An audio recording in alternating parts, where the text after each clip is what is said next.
that kind of firepower in a community like that, in a business area on Thanksgiving, it's amazing more people wasn't struck or killed. Andy's right. 40 to 50 gunshots exchanged between two men in a matter of seconds outside the Tiger truck stop Thursday night.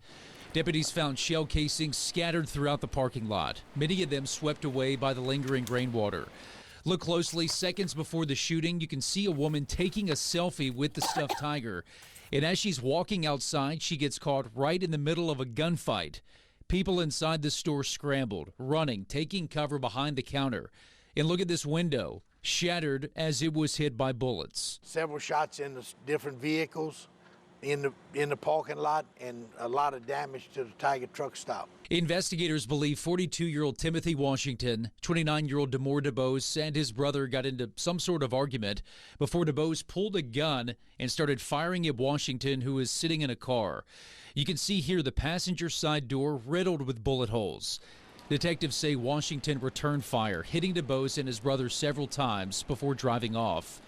DeBose died there in the parking lot. His brother is in the hospital tonight with critical injuries. Did they have any type of prior altercation? Or We are trying to determine that. It's early in the investigation, but somehow they had some kind of disagreement. The sheriff's office now has several pieces of surveillance video from all over the Tiger truck stop property, but probably the best vantage point is from this camera right outside the store.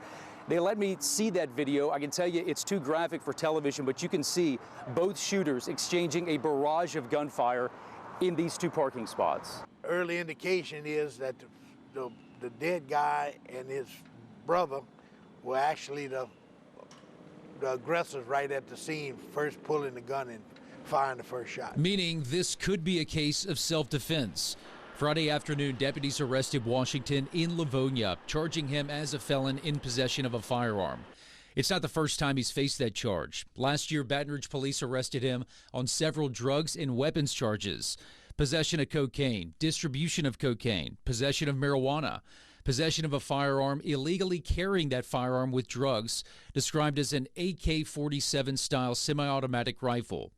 Here's how the sheriff summed it up. The true story here, Mike, is the senseless killing of people. I mean, with no appreciation of life. Is unbelievable. What could come out of this? But other than dead people and people going to prison, there's no reason for it. Reporting in Iberville Parish, Michael Shingleton, WBRZ News 2. The sheriff's office plans to meet with the district attorney next week to determine if Washington should be charged with murder.